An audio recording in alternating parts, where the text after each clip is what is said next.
How is it going today, guys? In today's walk and talk, I have a really good one for y'all. It is this awesome old Municipal cemetery in Arecibo, Puerto Rico. And like many of the cemeteries on the island, it's right here in the heart of the people. You can see all the traffic right on the other side of the wall, and we have a lot to look at today. This is a pretty huge cemetery. Arecibo is a pretty decently sized city here in Puerto Rico, and this cemetery definitely didn't disappoint. It's got a lot of beautiful statues that we're gonna check out. It's about, I don't know, 7:30 in the morning. The cemetery just opened. Usually at about 7:15, somebody will show up and unlock the gates, and at about 8:30, you'll see a worker or two start to come in and get some things done, whatever needs to be done around here. I slept outside again last night. I've just been walking, and I left my apartment in Mayaguez and last week, and here I am in Arecibo.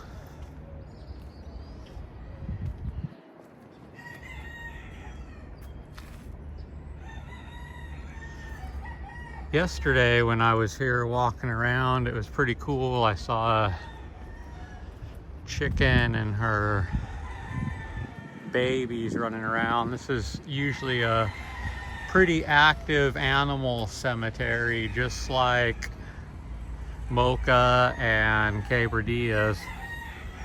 It's not surprising to come here and see a pack of stray dogs laying around or some chickens running around. You can hear them, that's for sure.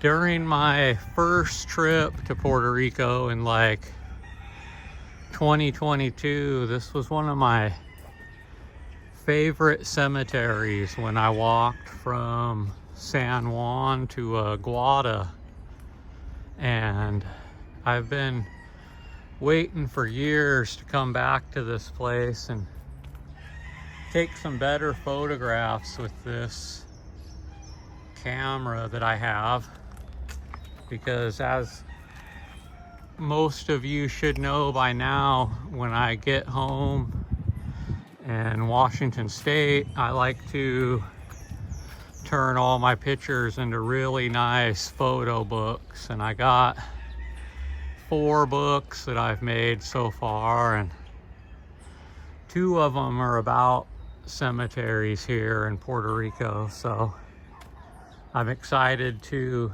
add this cemetery to another book when I end up making it eventually. I still have a heavy backlog from my last trip to Puerto Rico, where I spent a month in Ponce, and then I walked from San Juan to Humacao and photographed a bunch of cemeteries. So by the time I'm done with this trip this year, the 2025-2026 trip, I'll probably have like another 4 books worth of material. So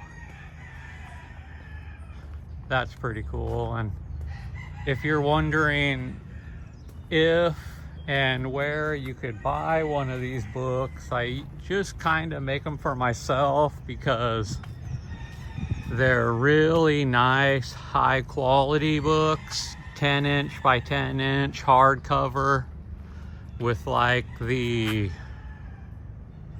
best paper and the best ink, and they're usually anywhere between 250 and 300 pages thick, And so just to make one for myself, it usually costs me around $500. So I don't expect anybody to fork out $500 on a book, you know. I mean, I know I wouldn't fork out $500 on a book unless it's one that I made myself. And then some people have recommended, well, why don't you just make smaller books that you could sell? And I'm just not really motivated enough to do that. It's not super important to me, I guess.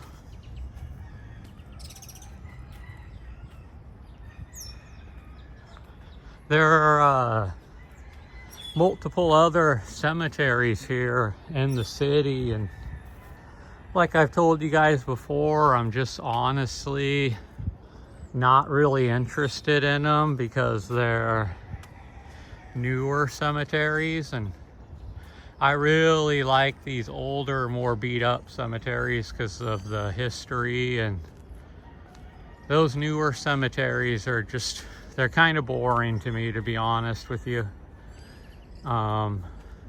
There's usually not any like awesome headstones or anything.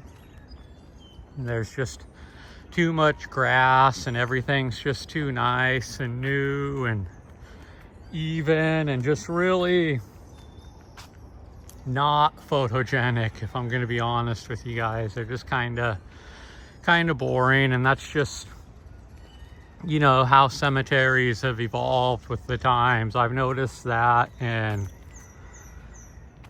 my hometown in Washington State, that it's usually the older farmer pioneer cemeteries that I'm interested in. Like any cemetery that was made after the 1980s is kind of boring because they got to follow, you know, all these new laws and codes and that they didn't have to follow when they were putting cemeteries like this together. Now, this is one of my favorite statues in this cemetery. It's very pretty. It looks like it's gonna be a rainy day today. I don't see the sun coming out yet. Not nearly like it was yesterday.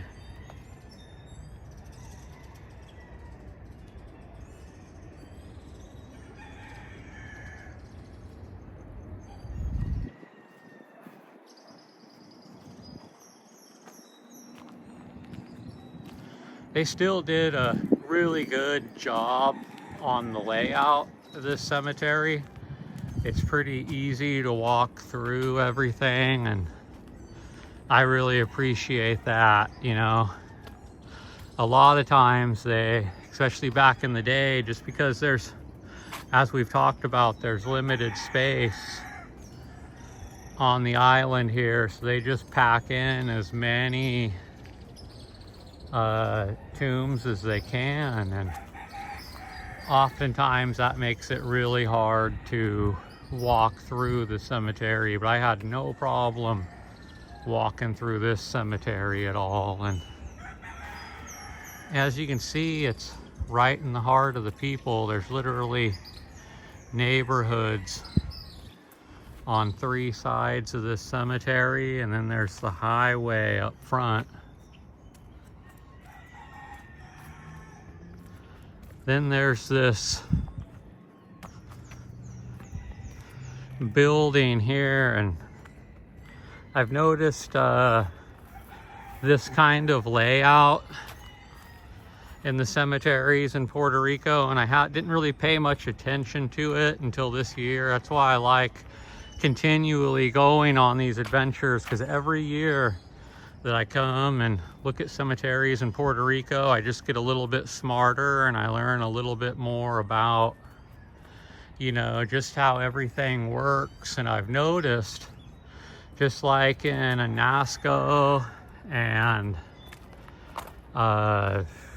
Quebradillas and a few others, there's always a building like this somewhere in the middle. And now in Anasco, I thought the building was like where they would embalm people, because these Catholic cemeteries do have, or these cemeteries do have a lot of like Catholic sentiment to them.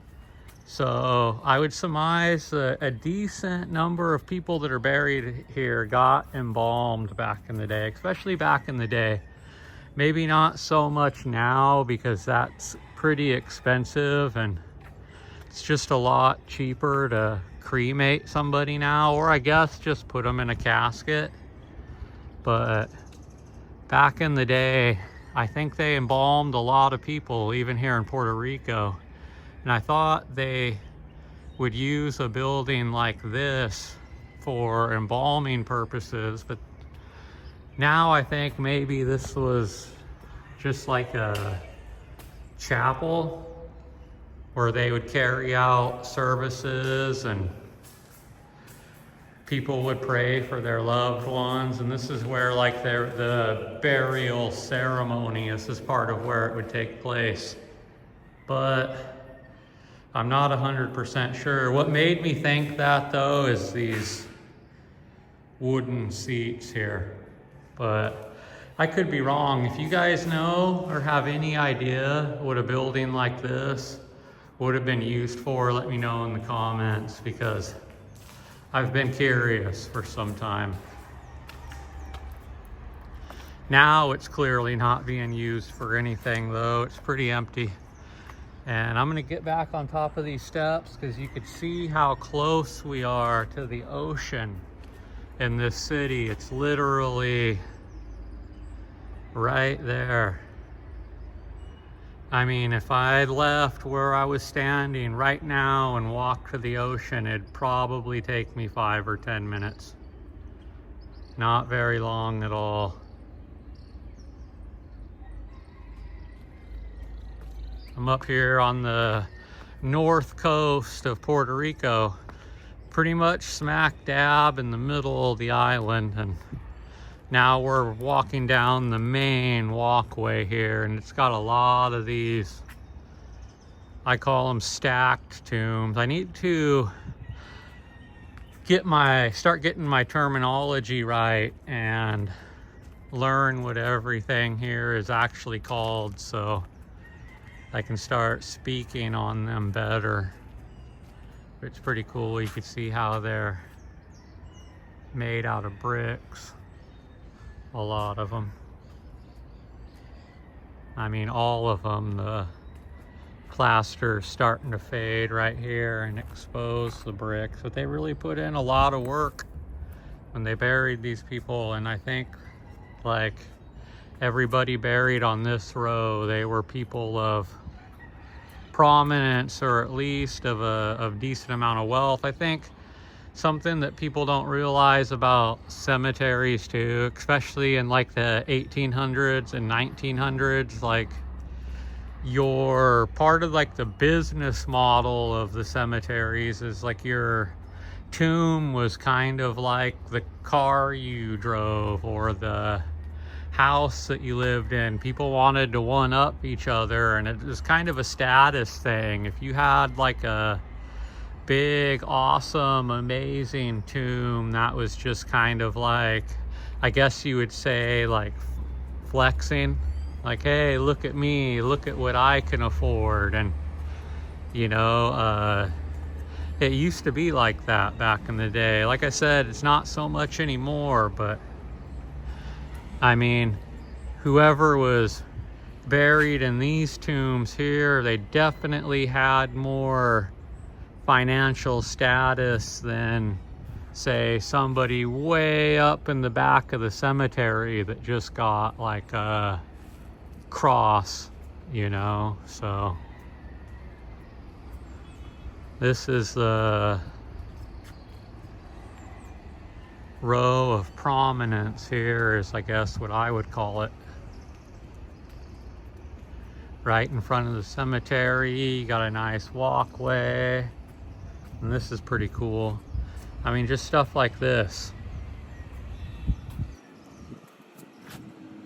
I mean, this took a little bit of work. I mean, I guess not that much, but somebody took the time to do this, so it meant something at one point. And I mean, the people that are buried here died in 1911 and 1919 and 1929. So, like I said, definitely a family of prominence here. There were no slouches buried there.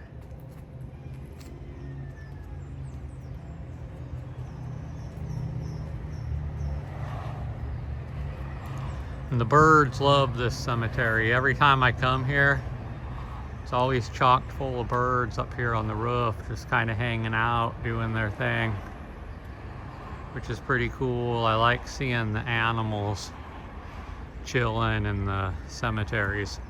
And Quebradillas, I ran into a pack of dogs, which I'll show you guys when I upload that video eventually. On this walk that I've done since I left Mayaguez, I've slept outside for about a week now, and I walked through Mocha and Aguadilla and Isabela and Nasco, Camoy, Quebradillas, if I didn't already say it, Hatillo, and now I'm here in Arecibo. And I got like 2 more big walks planned before I return home. It's a beautiful statue.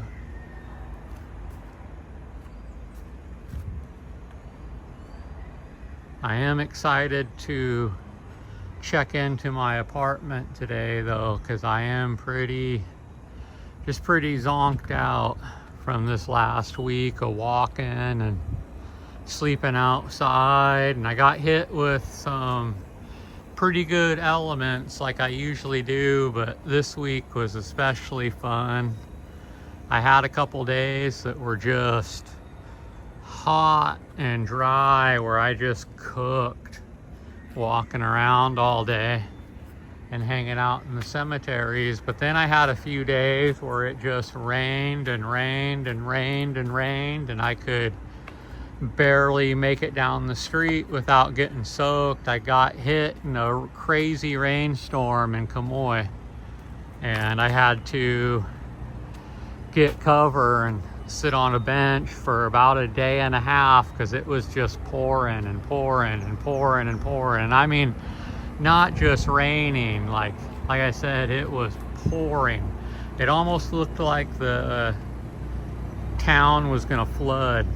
And it answered a lot of my questions, because if you've been watching my channel at all, you will see that I went and checked out the old, like basically abandoned cemetery in Camoy, where all the graves are like tilted and kind of messed up and stuff. And I was wondering what happened. I was thinking maybe an earthquake, or you know, maybe something with Hurricane Maria. I just wasn't really sure like what happened to that cemetery. But then after I got caught up in that rainstorm in the town, it all kind of started making more sense to me.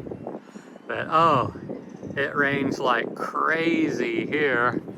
So, and you know, I've walked through Camoy a few times before, because I've walked from San Juan to Aguada, and from Aguada back to San Juan. So I've passed through the town, but I never stayed there like I did on this walk. I slept in Camoy for a couple days because the rain was so bad. And I just didn't really realize how crazy it can get in that town.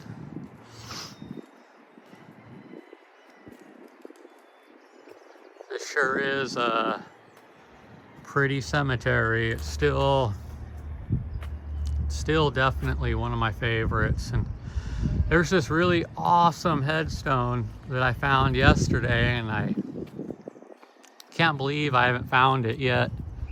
Maybe I'm just blabbering on too much. And not paying attention, but I want to show it to you guys. I'll find it eventually. It's like, wow, so much history here.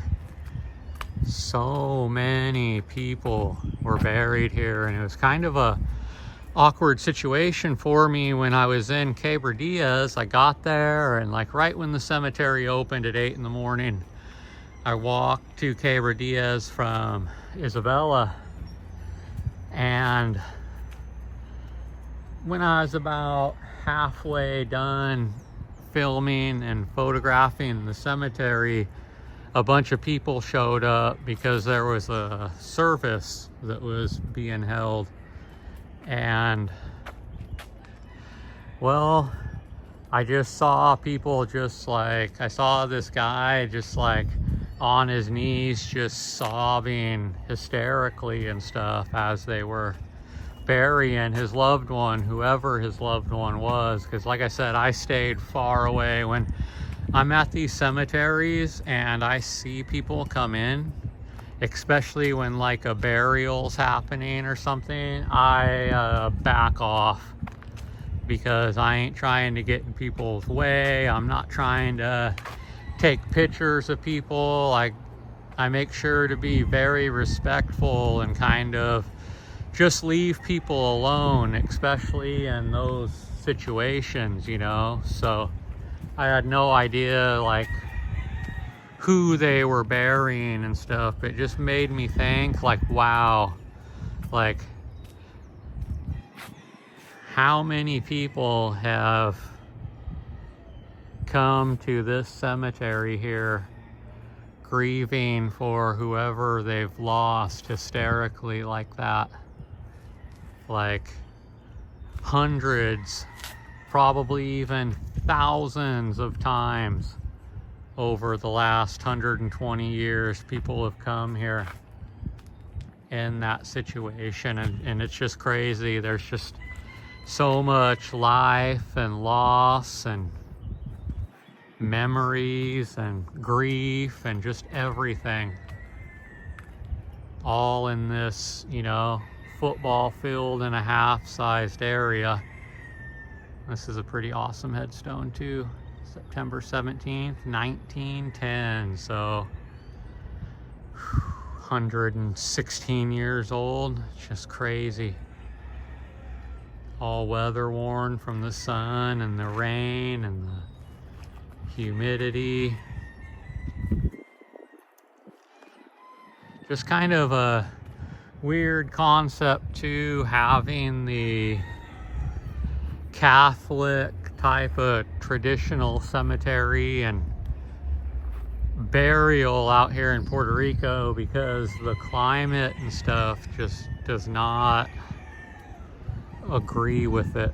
I wonder how like the native population before the Spaniards came, I wonder how they used to bury people, because, you know, I haven't really seen a Taino cemetery, you know, so to speak. And, you know, it's probably, there probably were all over the island, and they've been built over. Like, I wouldn't be surprised if like a Walmart here at somewhere is on top of an old Taino cemetery. And then it just makes me wonder, did they dig up the bones and put them somewhere else? I mean, I doubt it. They probably didn't. So I've probably walked over Taino cemeteries before in the past without even knowing it, as has everyone else.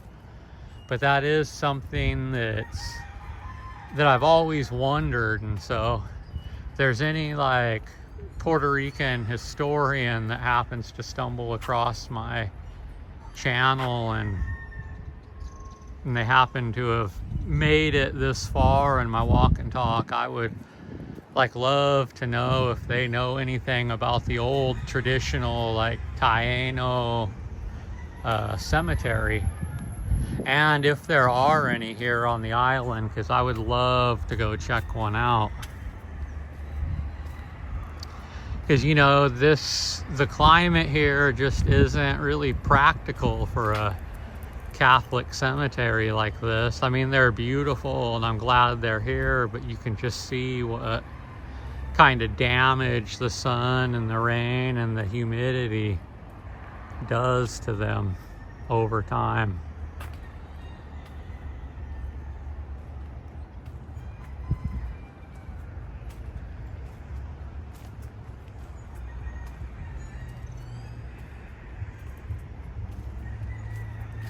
Yeah, I see the statue I want to show you guys now. It's right over here up front. I can't believe I just walked by it. I was too busy rambling on and on and on. And I walked right by it. This is my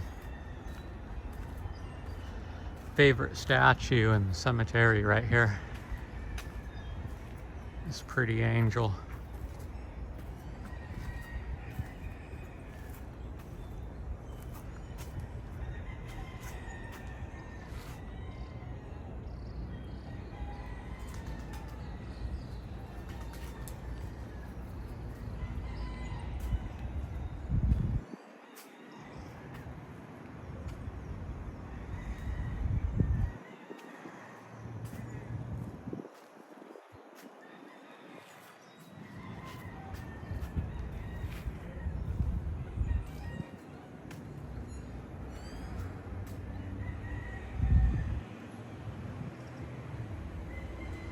Right up front too.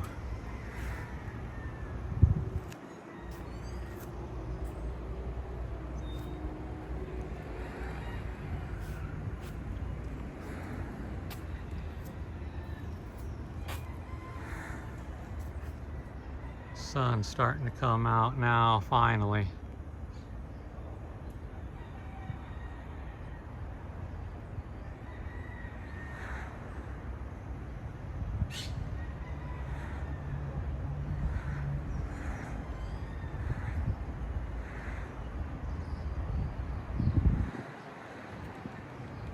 Very pretty though, isn't it?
I want to get some different shots and different angles of it.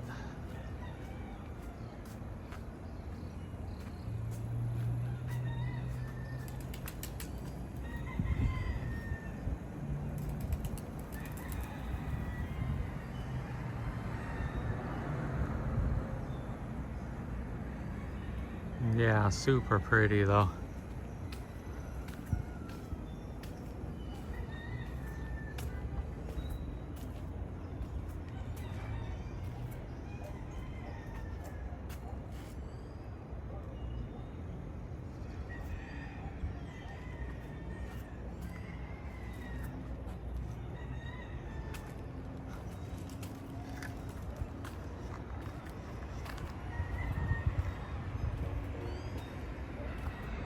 Well, I hope you guys enjoyed my walk and talk, and I'll see you in the next one.